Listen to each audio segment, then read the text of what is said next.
در دعای شریف ابی حمزه حضرت عرض میکنه به خدای متعال اللهم ارحمنی اذا انقطعت حجتی، اللهم ارحمنی اذا انقطعت حجتی و کل عن جوابک لسانی و طاش عند سؤالک ایای لبی. اون وقتی که تو از من سوال میکنی من جوابی ندارم به تو بدم. تفحص میکنن از اعمال انسان، انسان باید بتونه جواب بده دیگه. اون وقتی که تو سوال میکنی کل عن جوابک لسانی، زبانم بند میاد، نمیتونم جواب بدم. و انقطعت حجتی، استدلال من تمام میشه. انسان یه استدلالایی پیش خودش داره دیگه، این کارو برای این کردم، برای اون کردم، بعد هر یکی از اینا رو هی جواب میدن، آدم دستش خالی میشه از استدلال. و طاش عند سؤالک ایای لبی، مغز من، دل من، روح من در مقابل این سؤالهای پیاپی که از من خواهد شد حیران و سرگردان بمونه.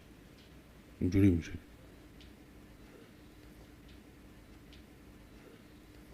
بنده اینو خودم تجربه کردم، این تجربه بنده است. حالا نمیخواستم دیگه، حالا الان به ذهنم آمد، به زبانم آمد عرض بکنم. در سال 60 که اون حادثه کذایی برای بنده اتفاق افتاد در مسجد ابوذر، خب بیهوش شدم. بعد من رو بلند کرده بودن.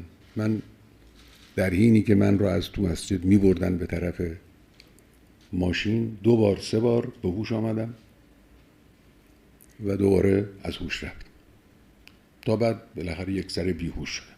در این 2-3 باری که هی به هوش آمدم، 1 بار احساس کردم که لحظه آخر، یعنی کاملا احساس کردم که لحظه مرگه. ناگهان همه زندگی گذشته در مقابل چشمم مجسم شد. به خودم فکر کردم خب حالا چی داریم برای عرضه کردن؟ هر چی فکر کردم دیدم همش قابل مناقشه است. مبارزه کردیم، زندان رفتیم، کتک خوردیم، درس دادیم، زحمت کشیدیم. این چیزایی که آدم به ذهنش میاد دیگه. در اون لحظه دیدم همه اینها رو میشه مناقشه کنن با من. در فلان قضیه ممکنه شما یه نیت غیر الهی مخلوط این نیت شده، هیچ از بین رفت. ناگهان احساس کردم که بین زمین و آسمان معلقم، مثل آدمی که اصلا به هیچ جا دستش بند نیست.